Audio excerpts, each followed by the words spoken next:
Conversations with Nicole. Conversations with Nicole. Let's talk about it. Tell me all about it. I'm here. I wanna know what's on your mind. Ooh, the world needs to hear from you, and I'm so glad to have a conversation to reach the nation. And it's all about you. We'll help each other to discover innovative ways to positively change the world. Let's talk about, let's talk about, yeah, let's talk about conversations with Nicole.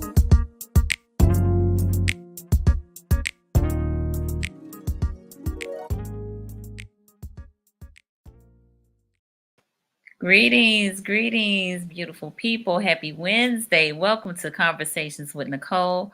I am Nicole Everett, your host, and today is what I call Wellness Wednesday. Wellness Wednesday is an opportunity for you, me, and my guests to have an interactive live conversation about whatever it is we want. And today we are talking about Black Autism Awareness. Black Autism Awareness. I, growing up, did not know that Black folks got autism. I didn't even know what autism was. I believe Holly Robinson Pete was probably the first person that I heard talking about autism. And so when I ran across this special guest that I have tonight, who said she was well versed in and has had personal experience as it relates to autism, I was like, you got to come on and talk about it. So I'm going to introduce her in just a little bit. But before I do, I see some of you already chiming in. You know what time it is. I want to know where you're watching us from, what city and what state. So put it in the comments. I see you, Miss Thelma. Thank you for being on here. I appreciate you. My sister girls, Sis Lisa Love, right here in Tallahassee. Thank you for being on. I appreciate it. We are live on YouTube, on Facebook, and on RokuTV via the Greater Works Network. So you can watch us live stream on Greater Works if you have a Roku uh, TV player or stick, or you can download the Greater Works Network app, which is absolutely free, and watch us there. But tell a friend they need to be on here. Tag somebody that you think will benefit from this conversation around Black Autism Awareness. So I got to give a shout out to Miss Tiffany Packer, Dr. Tiffany Packer, who actually connected me with our special guest because they're sisters. How about that? So thank you, Dr. Packer, for connecting me with your sister, Miss Vonetta Blakely, who I will be introducing momentarily. So a couple more shout outs. Ashley from Macon, Georgia. Thank you for tuning in. My mom from Miami, Florida. And Kay Scott, happy to tune in from ATL to hear Vaughn Blakely. So there must be one of Miss Vaughn's friends. So thank you for being on here. So while the rest of you are chiming in, I'm gonna go ahead and read a little bit of Miss Vonetta Blakely's bio. She is a master's level independently licensed clinical social worker in North Carolina and South Carolina, who has dedicated her life's work to helping individuals and families whose lives have been impacted by autism, developmental disabilities, and learning differences. Her work is inspired by the appreciation of the differences in all of us. Vonetta is the founder of Rooted Therapeutic Services, based in Charlotte, North Carolina, providing inclusive and culturally informed clinical services to a diverse set of families and individuals. She is a certified autism specialist and a LGBTQ plus ally who has received Safe Zone training by the LGBTQ Center at both UNC Charlotte and UNC Chapel Hill. She has other accolades as it relates to it, but just briefly, I'll tell you, she served as an autism coordinator with guiding parents to services and an affiliate program of Smart Start of Mecklenburg County. She has a personal experience that I'm sure she will share with us as we get ready to start this live. So help me welcome Miss Vonetta Blakely. Hi, Yay! Nicole. Thank you so much for Yay! having me. My absolute pleasure. Thank you for being here. I'm happy to be here. Absolutely. So tell the folks, who is Vonetta Blakely? So I know that you read the bio to talk about all of the professional things, What you but do? Yes. um, but personally, I consider myself to be a blessed person. I'm a wife. I'm a mother. I'm a daughter, a sister, a friend, all those good things. But I also consider myself to be an advocate for those in need, as well as an ally to those of the LGBTQ plus community, and just enjoying, loving, and living life.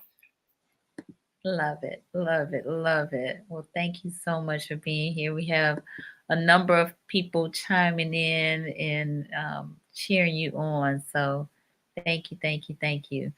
So, tell the people kind of what got you started in therapy, in counseling. So, in undergraduate school, I started out actually in psychology and Mm-hmm. then changed my major to social work because I felt like social work was more hands on and more of the advocacy work. And Mm-hmm. so I completed my bachelor's degree there at Florida State University in Florida, Tallahassee. Florida And State.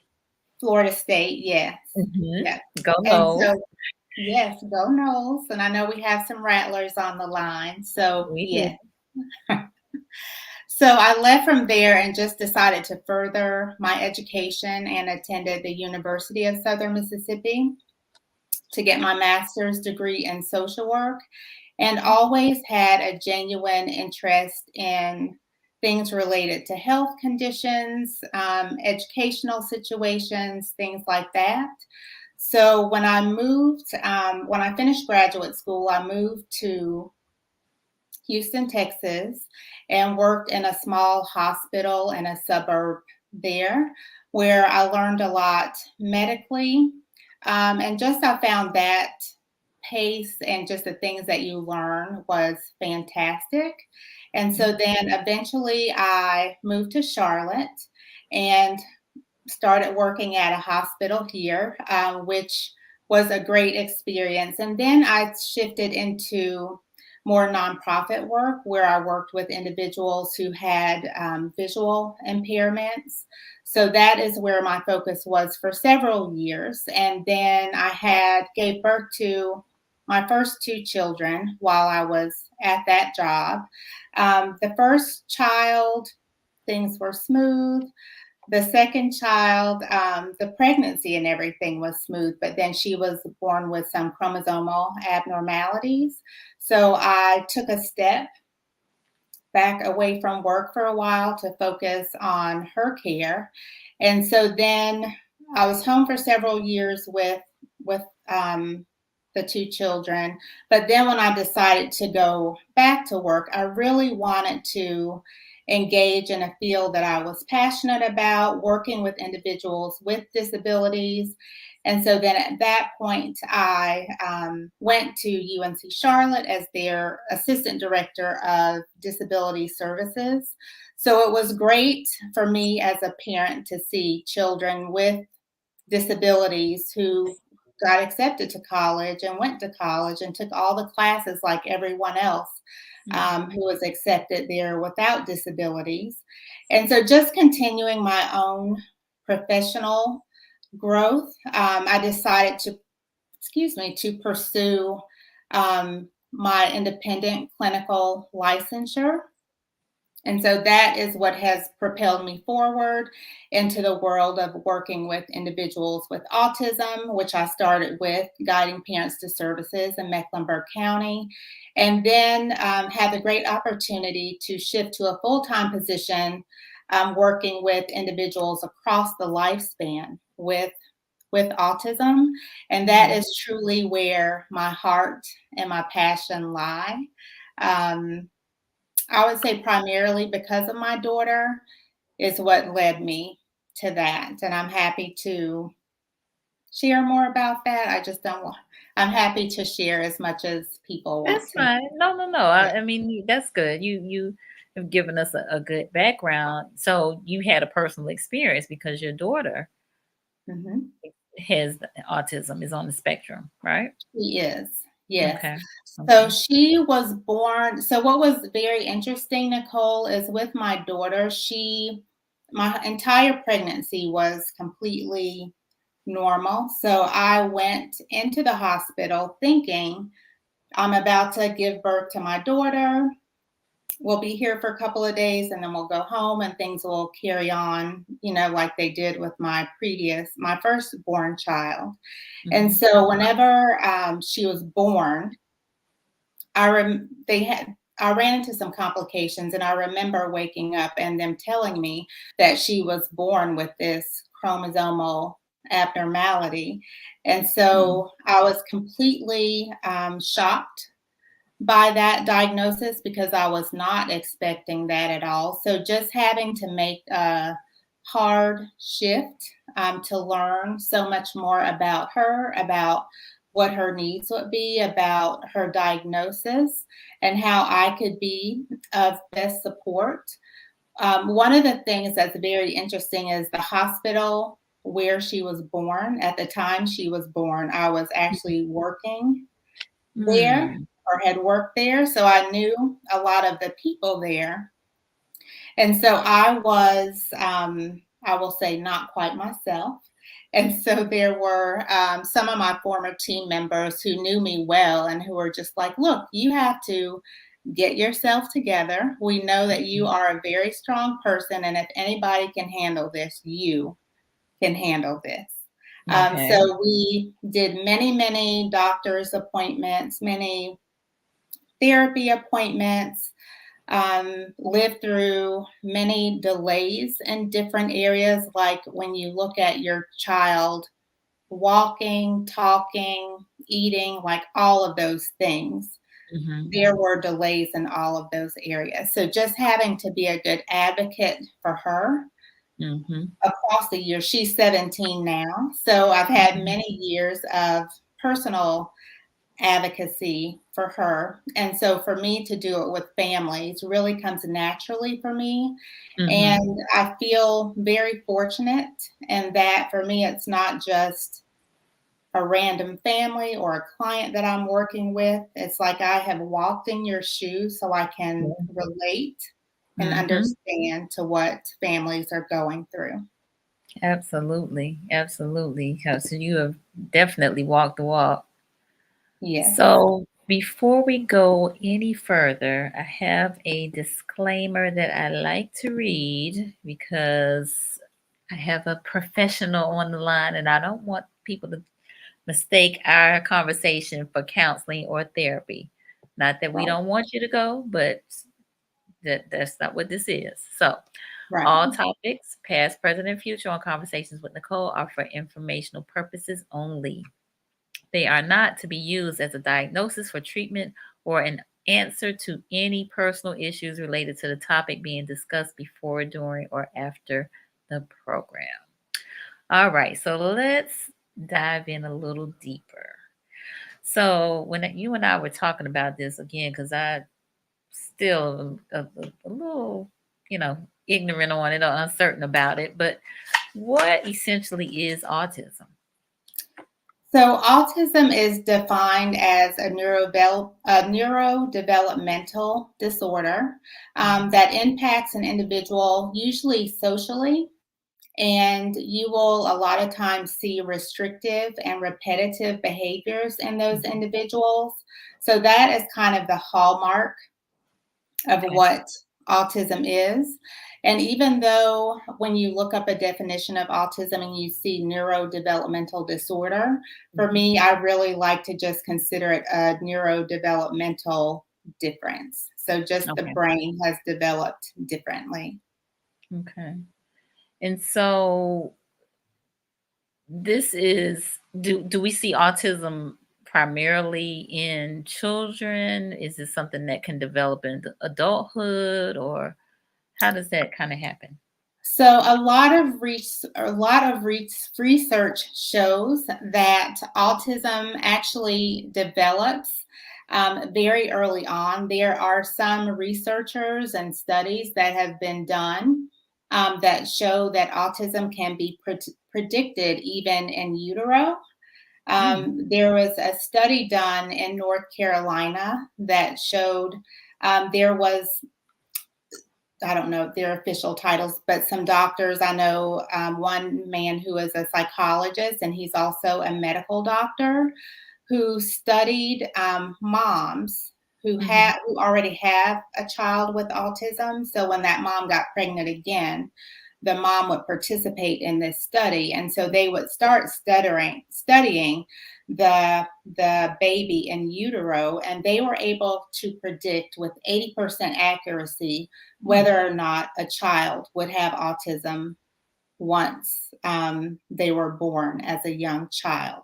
Wow. So really it can be discovered early on. A lot of times it is discovered in childhood, especially the more severe cases. So autism can be diagnosed as young as 18 months to 2 years old is kind of the youngest age that I have seen an autism diagnosis take place. But I have also worked with individuals who are older adults who were not diagnosed well until adulthood. So I think the difference lies early on, like in some of the signs that are seen with autism. One of the main characteristics that is seen in autism are speech delays. It's usually the biggest red flags that parents will see and have some concern about. Others are like there may be some behavioral concerns. Sometimes there might be a child who is not responding to their name being called, even if you know that their hearing is fine, you know, their vision is fine, things like that. There may be children who are experiencing very picky eaters. I mean, extremely picky eaters. And for me, I am happy to share my daughter's experience. Like literally when she was younger, Nicole, like I could count like 5 things that I for sure could count on her to eat. And even now as a teenager, like we haven't expanded much beyond that. With her eating. So incorporating some other good nutritional supplements and things like that are necessary in her case. So lots of different things to look for. So that's very interesting that you mentioned these things, because maybe we might just overlook those things and think, oh, you know, they're just a little quirky, or, you know, yeah, I don't know. And so my sister is on here now. She's saying, and I know why she's saying it, because she has 2 little ones, and the littlest of the little ones is, you're describing some things about him. So yeah, he is very picky in terms of eating and what he wants to touch, and he's 3. Yeah. So one thing that I will say, Nicole, is that autism looks very different in different individuals. There is a man by the name of Dr. Stephen Shore, who is a professor, and he also has autism, and he is able to articulate things very well. He teaches all around the world about autism. And so one of his famous quotes is, if you've met one person with autism, you've met one person with autism, because everyone is so different, you know, really, as are all of us, right? We're all so different. Right. So there could be a person who is a picky eater who does have the sensory concerns, but they might not have any speech concerns at all. They may be very articulate and speak very clearly, but they may not want to wear long socks. They may only want to wear short socks because they cannot stand that feeling of that texture against their skin. Some children or adults too, who don't wear like blue jeans because of the same reason. They may prefer to wear shorts year round, even if it's cold outside, or prefer to wear sweatpants, something that's softer, or even like the tags in the back of your shirts, like those have got to go just because they're so annoying. So lots of different things that are characteristics of autism. Okay. I'm glad you're sharing this. So Solomon had a question. I didn't overlook you, Solomon. I was just kind of going with the flow of the conversation. So he said, how closely related is autism? And I think he's meaning to mental retardation. So I don't even know, I know that growing up, people used to use that term, mental retardation or being retarded or what have you, but I don't even know, is that still a term that's used, or have we gotten away from that? Or so we have gotten away from that term, and that is a great question that Solomon has. So if we look at autism, and I see he says versus mental retardation. So let's look at, on one hand, we have autism. And then mental retardation, I think, refers more to intellectual disabilities. So children who may have lower IQs is what Solomon, I think, is referring to. So what's interesting with autism is a lot of people think autism, and they might think that you have a child who has some intellectual disabilities, but statistics show that only 30% of individuals with autism actually have an intellectual disability. So that means that 70% or more individuals with autism have average IQ or higher. So to answer the question, mental retardation is no longer used.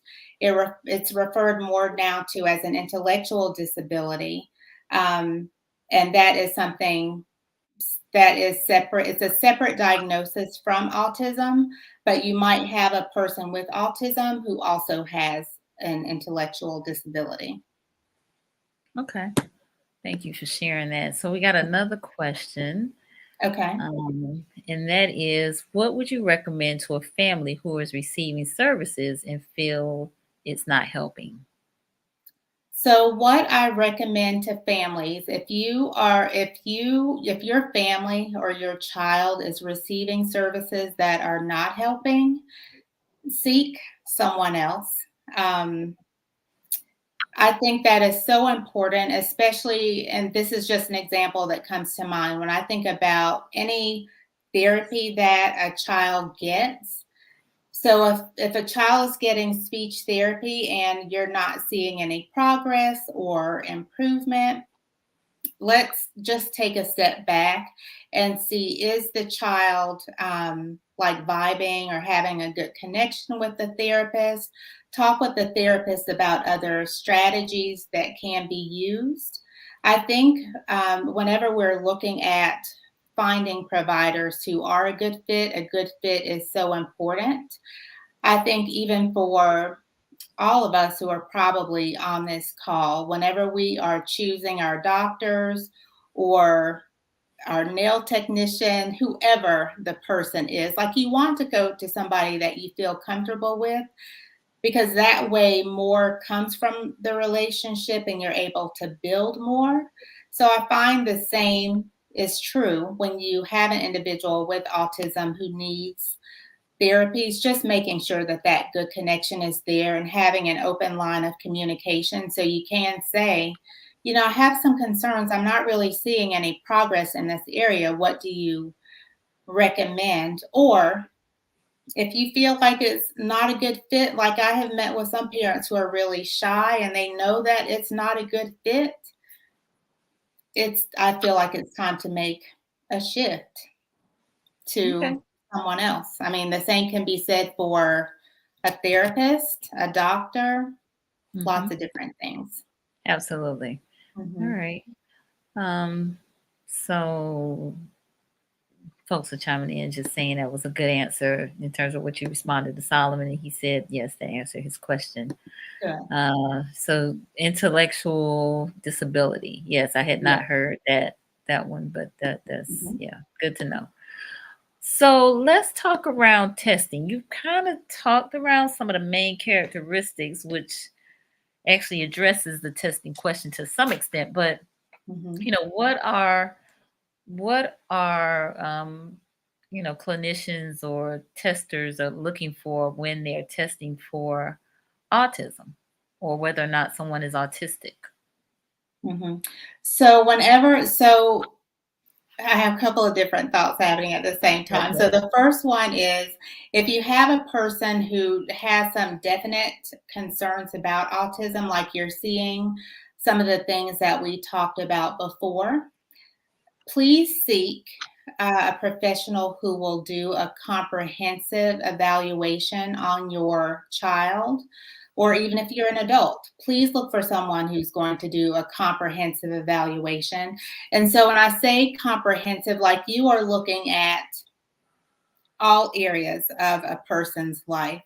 So if we are looking, and I'll just use an example of maybe a young child who is in elementary school. So whenever you go to get testing done, you want to go to someone who has experience in doing the testing. You want them to look at your child in the home setting. You Mm-hmm. also want to make sure that that clinician is getting feedback from the school setting. We want to know, how is the child doing in school? Like, are they sitting? Are they paying attention? Are they engaged at all? Are they overwhelmed by being in the classroom? Are they having meltdowns at certain times of the day? Are they having trouble transitioning from class to class? Or if it's a preschooler, are they having trouble transitioning to different activities during circle time? So we want to know what they look like at school. We want to know how they're doing at home.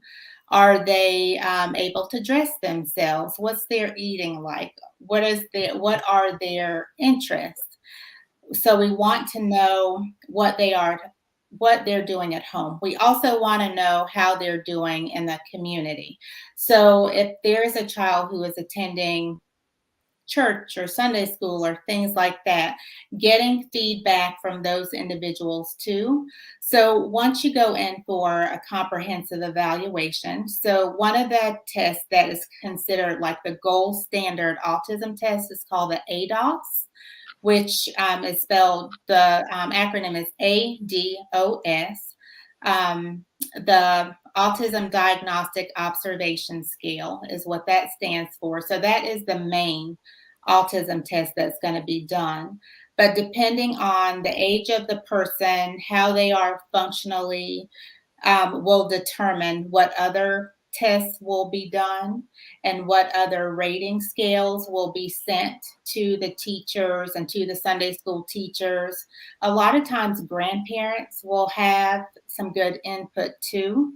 But we want to be sure that we're giving the rating scales or the assessments to individuals who are going to give a good objective, some good objective feedback on how your child is doing. We don't want the grandma or the aunt who is saying that your child is speaking in full sentences when really they can only say 4 or 5 words. Like, we need Right. some accurate, objective information.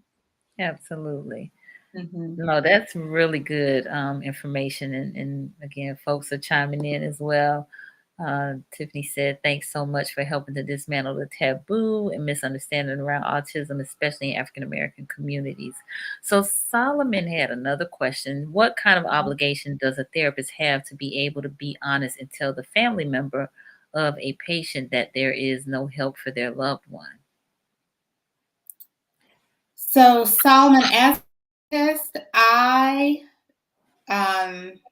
cannot think of a situation where there is a patient that there is absolutely no help at all. So we Mhm. might have a patient who is considered more severe. And so this will take me a little bit back to the testing, Nicole, if that's okay. Mhm. Sure. So whenever your testing is done and you have all your scores in and everything, and the clinician will say, yes, you do have autism. So there are two different categories of autism. One is the social and communication piece, and then the other is the restricted and repetitive behaviors piece. So Mhm. you will be diagnosed in both of those areas, and each area will have different levels. So level 1, level 2, level 3.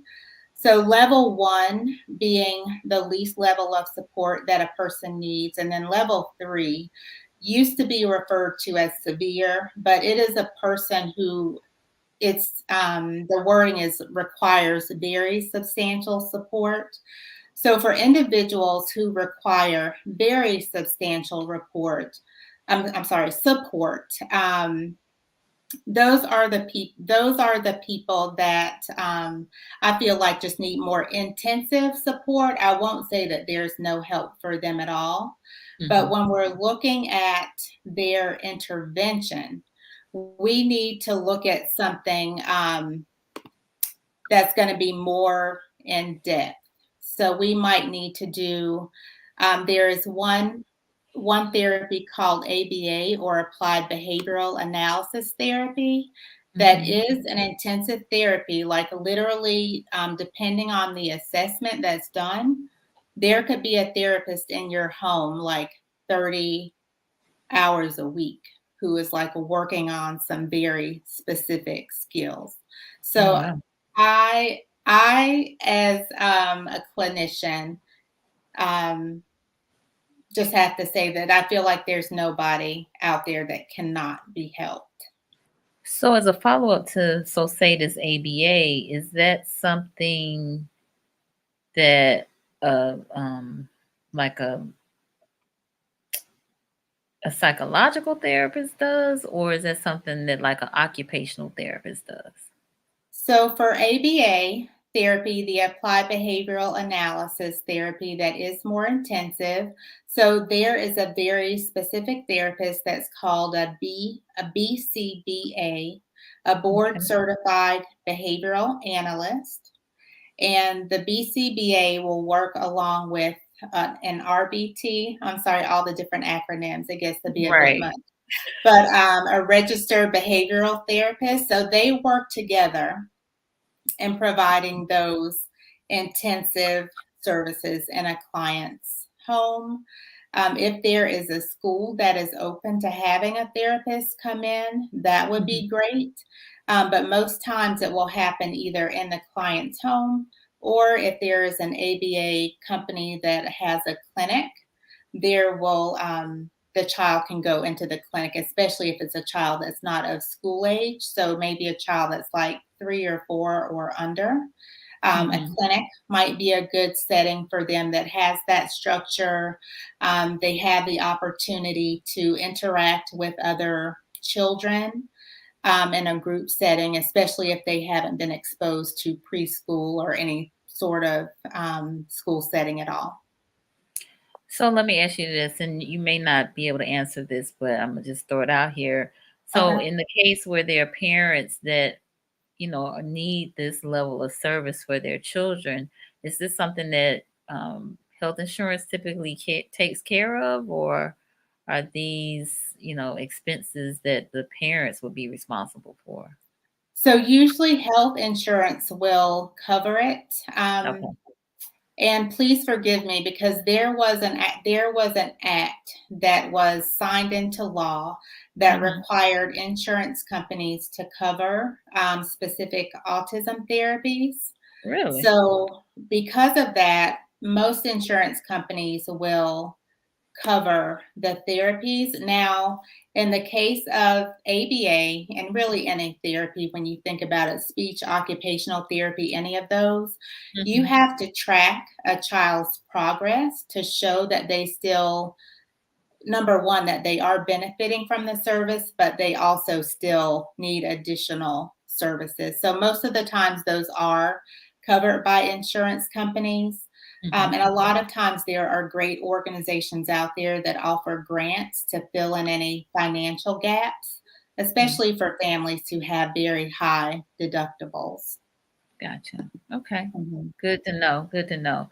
So I want to circle back to our topic, which is Black Autism Awareness. Black Mhm. Autism Awareness. So why is it that, like, yes, I'm over 50, but I hadn't heard about autism until I was full grown.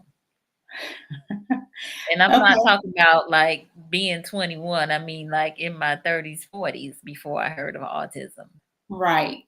And I think so, whenever it comes to autism, I feel like there has been so much more education that has happened. I would even say within the past decade. The Centers for Disease, the CDC, the Center for Diseases Disease Center. control. Yes, thank you. Another acronym. They keep up with the autism statistics. So the Mhm. most recent statistic is that 1 in 44 children are diagnosed with autism. About 5 years prior to that, it was like 1 in 58.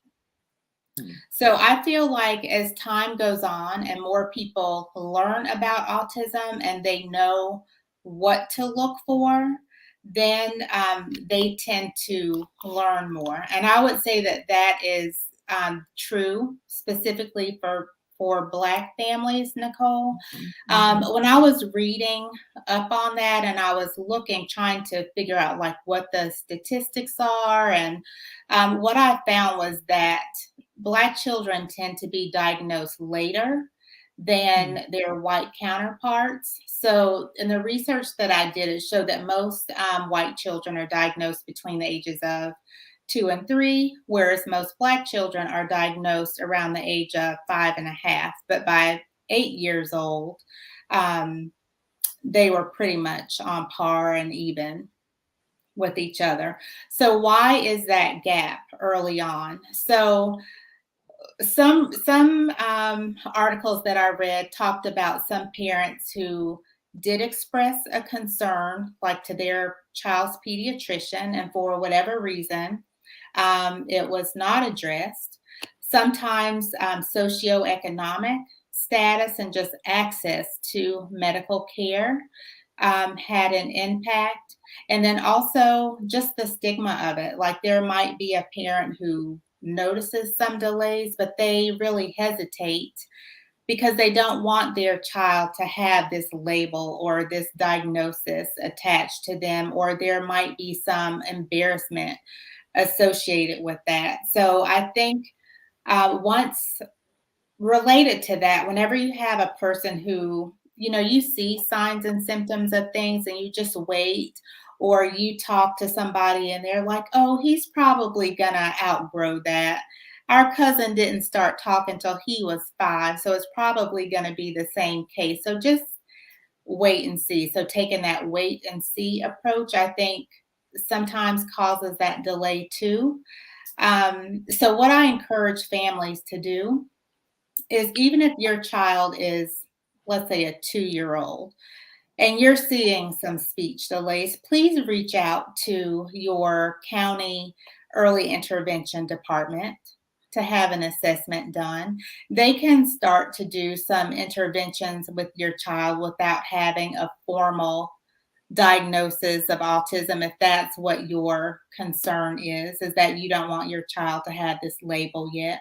But Mm. just going ahead and getting that care started, and the family can have access to those professionals in the community that can talk with them more and hopefully make that shift to them being willing to have a comprehensive evaluation done. whether it be autism or whether it be something else. I mean, every person who has some concerns about autism and goes through the testing is not always diagnosed with autism. Mm-hmm. Wow, this is really good information, Vaughn. Really good information. And folks are chiming in saying good information. I'm learning a lot. Glad you're covering the topic. So one thing that I will say is that I also read about Hispanic families, is that there's also that gap in assessments and also diagnosis being made. But theirs is more attributed to a language barrier. Yeah, so that can be another reason too, is the language, just accessing services. And that I don't want to go on to another soapbox, Nicole, but I think our political climate is so important too when it comes to families accessing services. Yeah. I remember going out to clients' homes when immigration was such a hot topic, and families were being impacted greatly. So I would meet with families who had some legitimate concerns about autism, but they were afraid to get in their car to drive to a center to have an assessment done because they were afraid they would be stopped between their home and that assessment center and somebody might be deported. So there are lots of different reasons that assessments and diagnoses are delayed. Yeah, no, again, very good point. I've heard something similar from another clinician around, especially folks that have migrated to this country, being, not wanting to report certain things because of fear of being deported. So I get that. Yeah. Let me just pause real quick. So for those of you who are just joining us, because I see the numbers going up a little bit, you are watching Conversations with Nicole with my special guest, Vonetta Blakely, and we're talking about Black Autism Awareness. We talked about testing. We talked about some of the main characteristics that go along with this condition. What are, if you can speak to some of the treatments? I know you talked about the different levels, level 1, 2, and 3, from low to kind of more severe, and there needing to be some more intensive support with the level 3. But what are some things that maybe parents could do specifically for children who may be diagnosed with autism? So one of the things that parents can do, I think, is get involved with a therapist who is well-versed in autism. So there are currently 27 or 28 evidence-based models of intervention that have been proven to work with autism. And of course, it depends on the individual and what best fits in their situation. So one of those things is structured teaching. So there might be a child who benefits greatly from structure, and that can be a child. You might have a child, Nicole, who is just really struggling throughout their day because they don't really know what to expect. So just working with that family and talking about even a schedule, like what does their day look like, and literally getting it down on paper. So that way they can see at 8 a.m. I'm going to have breakfast. At 9 o'clock, I'm going to read a book. At 10 o'clock, I'll do this. Noon, we have lunch. So just kind of structuring out their day. I feel like whenever things are more kind of open and carefree, then sometimes these children really do get dysregulated and kind of lost in the shuffle. So those children do tend to benefit from just having structure in their life, which really all of us do, right? I think all of us function better when we know kind of what's to come and what's going to happen. So that is one thing. With that, finding balance, right? So we might have a child who is very structured and they have this schedule in writing, and then something changes in the day. So sometimes those children can be completely thrown off, dysregulated by that. So that can kind of be a negative to the structure. So we also want to learn to build in some flexibility of things that might happen. So just letting your child know that when you're developing these schedules that things might change and you might want to come up with some different scenarios of things that might happen throughout the day. Children who are school age, their schedule is going to change from the school year to the summer. That's going to look completely different. So just plan and prepare them for what's to come and what's to be. Another thing is video modeling can be a good one. So we can talk all day about things, we can set up the structure of it, but sometimes having those visual supports where they can watch and see what things are supposed to be like can make a tremendous difference. Okay. Oh, all great points. So thank you for sharing it. I can actually visualize. Yeah, I know you said some structure is good, but I can see having two different children. Yes. But one being a more carefree, free flowing child, and the other one really having to have some structure. And Right. so Yeah, that's one of the things that makes it so interesting is when you're working with different individuals, just finding out like what really works for them and what supports can we put in place that's going to work well for their family. And it gets really interesting when you have a family that has more than one child with autism and the children are different and their levels of support are different. So just being creative and coming up with those individual things. I have a cool example, Nicole, that I wanted to share with you. Sure.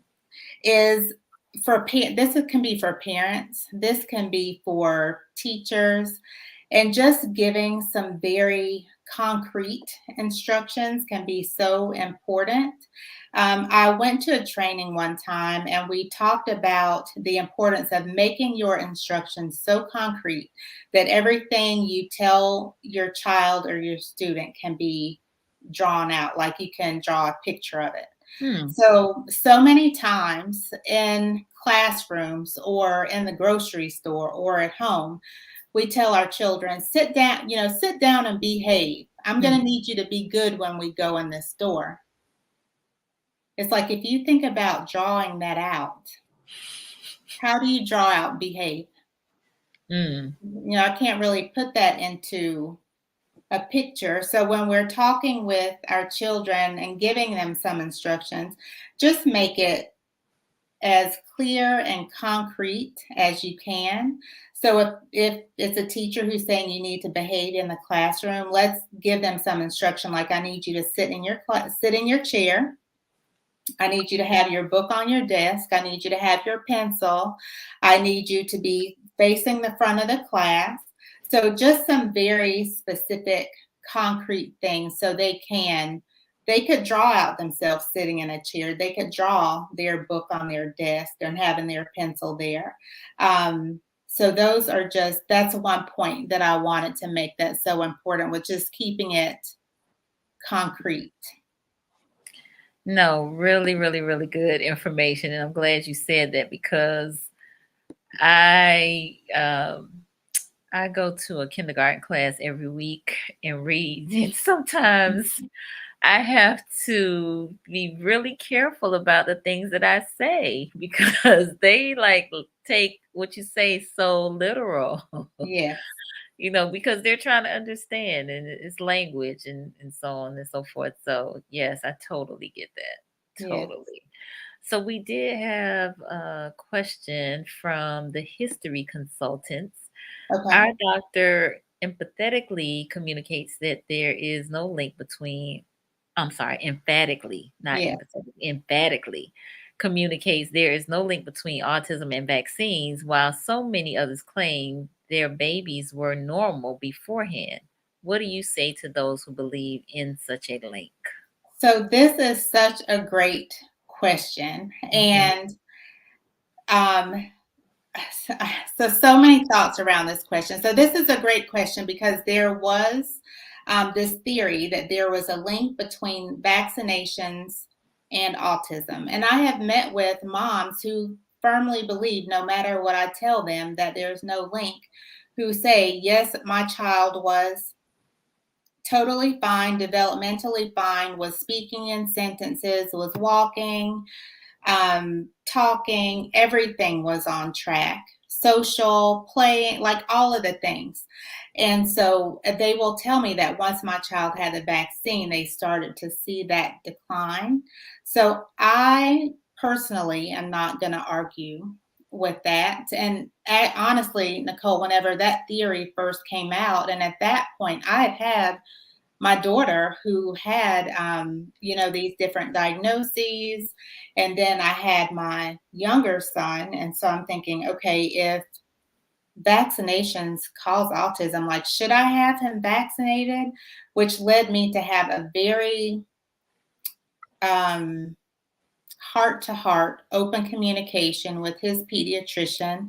And our compromise was she was willing to spread out the vaccines. So that way we were off schedule a little bit, but he still got all of his vaccines. Mhm. But research will show that it can be detected very early on in utero prior to any vaccinations, but I am not going to argue with the mom who believes that. It's not my personal belief, but I'm not going to argue with someone who does believe that. Mhm. So Solomon had a comment that I thought is kind of indicative of just what we've been, these conversations, period, right? Yes. And so he says, I also believe that our people have been conditioned to say less, pray more, and things will get better, or a healing will come, putting prayer over professional help.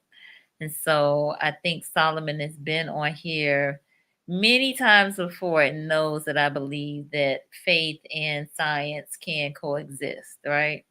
Mm-hmm. So we want to encourage folks to, not give up your faith, your spirituality, your religion, but also that uh, you know, clinicians were created for a purpose to help people with the tough areas and tough times that they're going through, right? And not only the tough times, but just period, right? You don't Mm-hmm. have to wait till a crisis comes to go see a counselor or a therapist. In fact, I'm advocating for and suggesting that just as we go get physical checkups every year, we need to get a mental checkup at least annually. And so, let's do this. Let's we treat our mental health like I don't know. Mm-hmm. We're just so cavalier about it, I think, and we really got to get more serious about it. So I I would, would agree. yeah, I would totally agree with that. That mental health should be prioritized. I think that impacts everything else in our body, even Mhm. physically. So some of even the physical symptoms that we have are manifestations from the mental health conditions that we're just kind of pushing off to the side. Mhm. And I agree with you, Nicole, and understand Solomon's point, but I do believe that both can go hand in hand. Being prayerful, yes, and honoring your faith and whatever that looks like. But at the Mhm. same time, seeking the help, like they don't have to be exclusive of one another. You can do them both at the same time. Indeed, indeed. Mm-hmm. So we have a special guest with us who is backstage in our virtual green room. So I am going to bring her on to talk a bit about her experience and something really special that she has coming up in Tallahassee. But before I do, real quick, Melody said, in my experience in our school district, parents in the Black community are hesitant to seek outside help. Yeah, and so that can be concerning. But Melody, I hope we can push past that and express through conversations like this there are benefits to getting help, and that we need to eliminate those thoughts around being labeled and stigma and that sort of thing. But you know, really seeking out folks that are going to do our children, our loved ones good. And as Vaughn has expressed, you know, there needs to be a good vibe, a good feeling about the therapist or the counselor that you're working with. So, seek out those folks just like you do any other professional services. If it doesn't, if there's not good chemistry or energy, then you need to seek services from someone else. Yeah. And I Yeah. do think, and so Melody too is a clinician of color, and so I think Oh, that representation matters. okay. So my hope is that families who see clinicians of color, whether it be a therapist, a doctor, whomever in their professional realm, when they see a person of color, that they can make a connection, or hopefully that puts them more at ease, because I know sometimes that can be a barrier, and sometimes why people don't seek help Absolutely. too. Hmm. Absolutely. So Melanie, we got to get you on the show, right? All right. So hopefully we'll make a connection and make that happen. All right. So I am going to bring on our special guest, Miss Jennifer Peerless. Welcome, welcome. Good evening, ladies. How are you? Good. Thank you Hey, for being here. Jennifer. Hi. So Jennifer, you have a daughter who is autistic. Yes, Jessica. All right. Jessica. Jessica, 12 years old. Yes. Okay. And when was she diagnosed? Uh, Jessica was diagnosed with autism in about 3.5, maybe 4. Okay. However, we had taken the test, the gold standard test. She passed that. Initially, she was diagnosed with a severe verbal delay. And that's because, we have 6 children. She's our only girl. She's the baby. And so it was just certain milestones I just wasn't seeing that I had seen in my other children. Hmm. And being told from others who had girls, girls are typically faster than boys. And so I just wasn't seeing her, the eye contact wasn't really there all the time. There was some repetitive hand movements and things, but nothing too excessive that I would be like, you know what, maybe it's that. So, of course, we are a faith-based family, so there was a significant amount of prayer. However, as a mother, I was like, there's something that's just not lining up in the way I felt that it needed to be. And also, my pregnancy was a high risk pregnancy, and so I had high risk doctors. So I would have thought maybe something would have been picked up by one of the set of specialists I had, but there was nothing. Everything was always perfectly fine. But she just really wasn't saying a lot of words. Not saying she needed to be saying sentences, but there were certain words and things that she just wasn't doing. And so when we got that, we put her in speech therapy. And so her speech pathologist truly was a blessing because she noticed some other things going on. And I was telling her about when I would take Jessica into like a grocery store, and Jessica would just have a fit. And I really could not understand every time we took her in there. So once I shared that with her pediatrician as well, they were like, okay, let's do some other testing. And that's one of the things I tell people. You may get a diagnosis, but if there is something as a parent that just is not sitting right with you, there is no harm in you saying, listen, is there something else that we can look into? because especially in our communities, we go misdiagnosed, underdiagnosed, overdiagnosed too often, too frequently. And so we truly have to be our child's advocate, because if we don't, they can just go up under the radar for so long, because that's what happened to Jessica. Mm-hmm. Wow. I love So, everything that you're saying, Jennifer. It's so good. Even the thing about the grocery store, when you think Mm-hmm. about a child going into a grocery store and just how overwhelming it is, I remember thinking the same for my daughter. Like, we would go to the mall and I'd be so excited, like me and my girl Yeah. are going shopping, and she just have Yeah. like a meltdown. I would be Yes. upset. But Yes. yes, when you Yes. think about all the things that are happening in a mall or a grocery store, and the people and the sounds and the smells and all Mm-hmm. the things, it can be too much. For us, it can be overwhelming sometimes. Let's Yeah. just say if it's crowded. But for them, let's put it times 1,000. So you Yeah. just picture that in your mind. And Yes. that's a lot. And so then I found out that, okay, she's having a meltdown.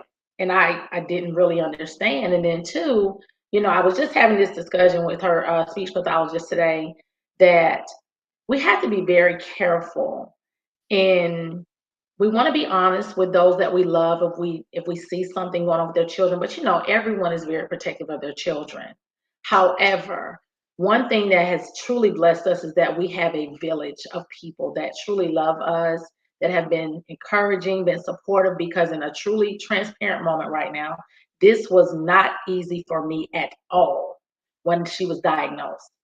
I really went into, I don't want to say just a dark, sunken place, but I began to think, did I do something? Is it something I could have done better? How is this happening? But I couldn't stay in that place, because I knew that she needed me so that she could live the life that she was always supposed to live.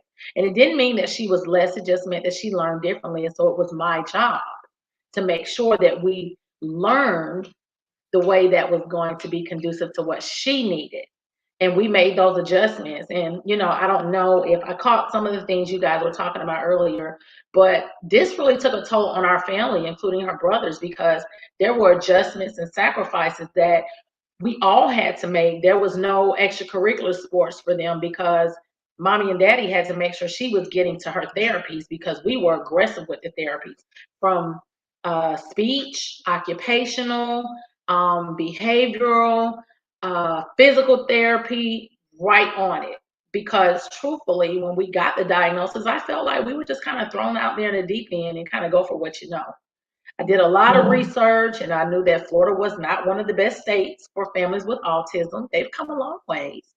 But at this time, I was considering moving up north, because in my educating of myself, I felt that that would be best. But one thing I tell a lot of parents that I meet is, sometimes, even with someone that may have cancer, heart disease, sometimes you can educate yourself too much that you will put yourself in a very fearful place. And so we have to really be careful with just overload of ourselves to try to just navigate, because every person in every situation is different. And so it's not to say that I can't learn something from someone else, but I have to make sure that I pay attention to Jessica. And one of the things that they did in school was, with a lot of autistic children, routine is extremely important. If there's something that kind of throws the routine off, some of them can have a meltdown. So I saw that they had like certain pictures and schedules. So I did that around my house. And so I used to always tell her therapist, thank you so much. You guys have been a blessing, this, that, and the other. And then one day they said to me, no, you guys have really done this. Because when you think about it, they only spend a certain amount of time in these therapies. It is our job as parents to make sure that we apply the same things at home, and that we observe and pay attention to our children. Because I know with Jessica, I had to let them know that some of these things are not necessarily autism. She has a very strong personality. She gets that naturally. So then they began to look and see, because it's about communication. You've got to keep that communication going between the parents, the administrators at the school, the teachers, the therapists. And something you guys hit on, especially Vonetta, you've got to make sure that you are comfortable with the specialist, with the clinician, whomever it is that's treating your child. You got to be on the same page with one another. And it doesn't mean that you may not hit a couple of bumps in the road, but be open to suggestion.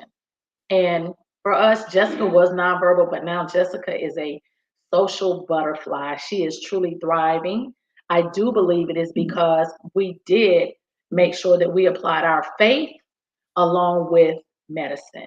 She does not take medicine, but what I mean by science. We make sure that we paid attention to what the doctors were saying. We're truly blessed that a lot of the behavior issues that some children have, we have not had to deal with that. However, I make sure that I just share her story and our journey with other parents to let them know that they are not alone, because I really felt alone for quite some time.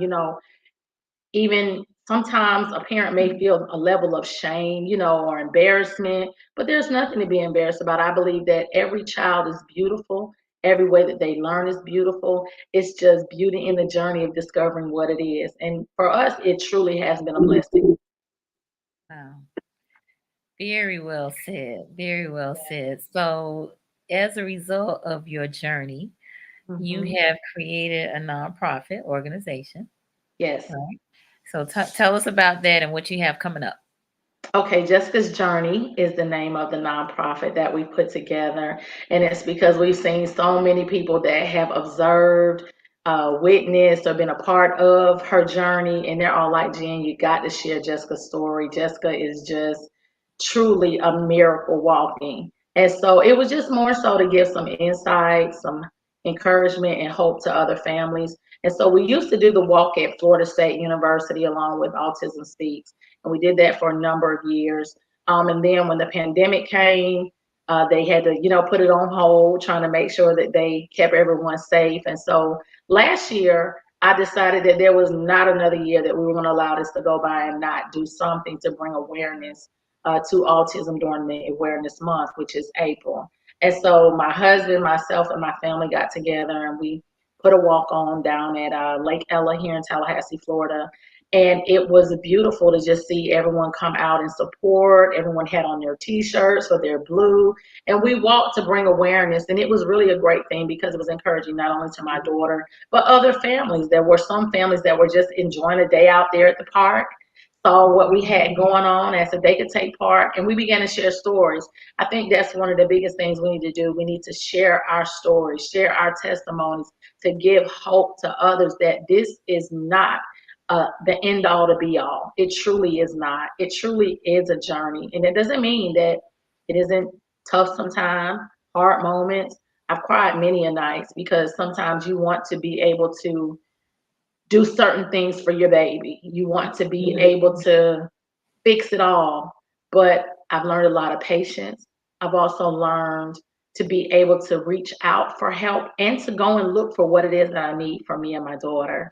And so this upcoming Sunday, we're going to be having that walk again. We've decided this is something that we are going to do, and we're going to do it for us, especially in our community, because I feel that we are so underserved. We are looked over a lot of times, and sometimes parents just don't know. It isn't that they don't want to do, they just really don't know. And so the more we can get the word out, the more we can put out resources. I've been collaborating with the CARD Institute, the Florida Autism Institute. So we're going to have some information out from their organizations. There are a couple others that will be represented out there. We're also going to have clinicians, speech pathologists, other people that are in the medical field to be out there to have conversations, not only with families of autism, but also with the community. So we all know, because some people just don't know. So the more that we bring awareness, the more that we educate, we can bring forth more inclusion, especially in our communities.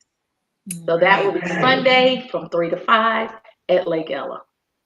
Nice, nice, nice, nice. Now, how can folks connect with you regarding the walk?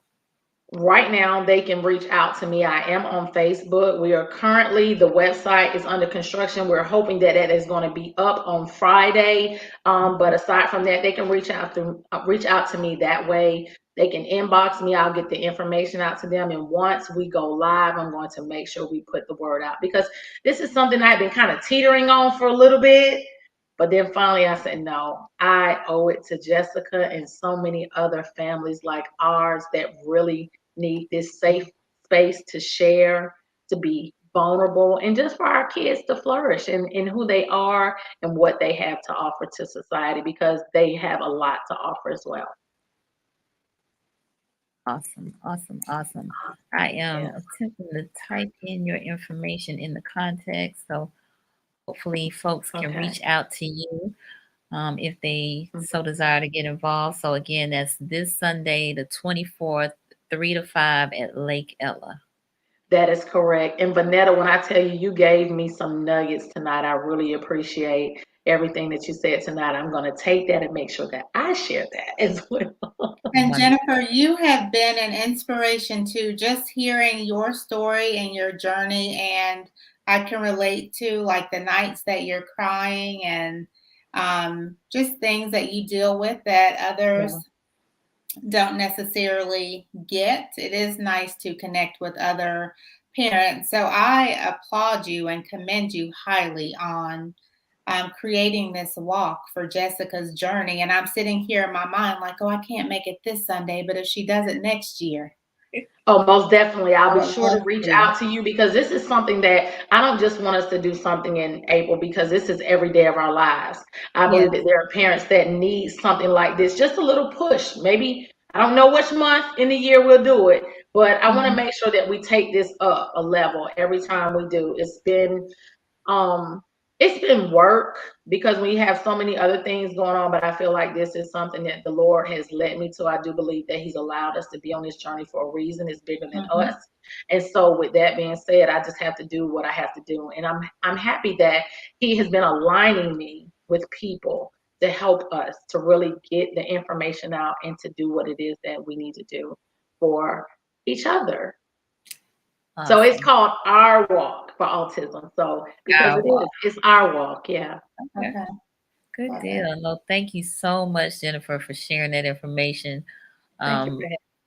Hopefully folks will connect with you or just show up on Sunday at 3 o'clock at Lake Ella and participate in the walk. So keep up the awesome work that you're doing. I definitely will, and thank you for this opportunity. I appreciate it, and you keep up what you're doing, because you know you are my girl. So thanks so much, lady. Appreciate it. All right. All right. So Vonetta, how can folks connect with you? So I can be reached by phone. So 704 989-3459, or my email address is my first name, Vonetta, at rootedtherapeuticservices.com. And then there's also my website, rootedtherapeuticservices.com. There's a feature on there that you can send me a message. So either of those three ways is great. Okay. And I see the prod from Tiffany. You see it. She on it. She is on it. So I am independently licensed in North and South Carolina. And I have started my application for Florida. Oh, we talked about that. So that's my prod. So yeah. We talked about that, did we not? Did. Yes. So that is something that I have done more since we talked about it, and definitely looking into that for sure. I am so glad to hear that. When I tell you the need is great, I got a call today about somebody wanting a female clinician, and she's in actually South Florida, but she was like, they're all booked or they only want to do telehealth. And so she wants somebody, a Black female therapist in person. And I'm right now hard pressed to find somebody. I mean, the folks that I connected with the one that I knew or know, she was like, I got a waiting list. So, and she only does telehealth. So I'm in search of, like, y'all are hard to come by. I know that seems to be happening a lot. So here in Charlotte, I am starting in May, going to have a full-time office space. So seeing limited clients in person, but I do still see clients via telehealth too. I have found that for some clients, it is just much more convenient, especially if it's somebody who lives on the opposite side of town, or if there's somebody who works from home, like they don't want to have to get dressed to come see me and then go back home to work. So it just works out more conveniently that way. So I'm trying to be flexible and realizing that there are people who benefit from telehealth, but then also those people who really genuinely benefit from that face-to-face interaction, which is so important. Absolutely. Well, I tell you, this has been wonderful. So I need to hear from the viewers if this has been beneficial. And I know many of you have chimed in already. I need some hearts, some thumbs up, something to let us know that this has benefited you. Let us know. Vonetta. Yes, I thank you so much, Nicole, for the opportunity to come and talk about autism. Yeah, I feel similar to Jennifer, and like just the passion is there. And yeah, it's just genuinely what I love. And it's not just a job for me personally and professionally, it's what I do and what I truly care about. Yes. Yes, we feel it. So thank you so much. Anything else that you like to say in closing as it relates to our topic, or something that you want folks to know outside of your passion, which you just expressed? So a couple of things that I think I will post maybe and you can tell me the best place to post this, Nicole. I was just thinking of putting it like in the comments under where this segment was advertised. But I know that before Jennifer mentioned like the Florida Autism Institute, the Center for Autism and Related Disabilities. So some resources. Resources that are good for parents to connect with. So send me a list. I have a graphic that I create. Okay. And then I'll put it on social. Okay. I will send that. I'll compile it all and I'll send that to you in a list. Okay. Sounds good. Thank you for those resources. Love the takeaways. Yes. So, real quick before we go, I have to invite folks that are new to the platform to subscribe to the Conversations with Nicole YouTube channel. That's where all of our episodes are housed since 2016, actually. We've done 10 seasons, and this is kind of considered the off season here with the live broadcast. But please subscribe, hit the notifications bell, and check out the episodes. We've been talking around Black mental health and wellness since November of last year, twice a week, every week. And it's been really, really good. So we, again, are trying to normalize the conversation around mental health and wellness and encourage folks to get their check up from the neck up. So I invite you to find a clinician, find a counselor, a therapist near you that will serve you and serve you well. We're trying to eliminate this stigma, y'all. We need to get help. And there's no shame in that. Everybody needs somebody to talk to every now and again. So I encourage you all to do that. I invite you to next week's shows. We have Ozzy Daniel out of Virginia Beach coming back to give us a part 2 to his talk about nutrition and mindset. So that should be quite interesting. I think Ozzy had us doing some Himalayan salt and warm water in the mornings to kind of clear things out initially.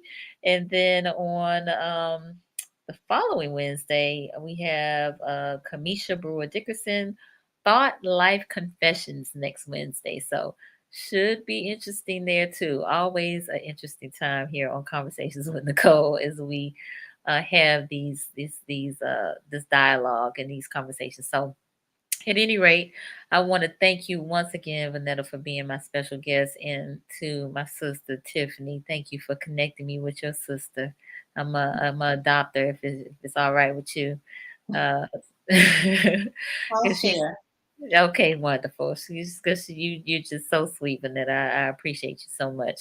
So we will see you all in the future. Y'all have a good night and be safe out there. So take care.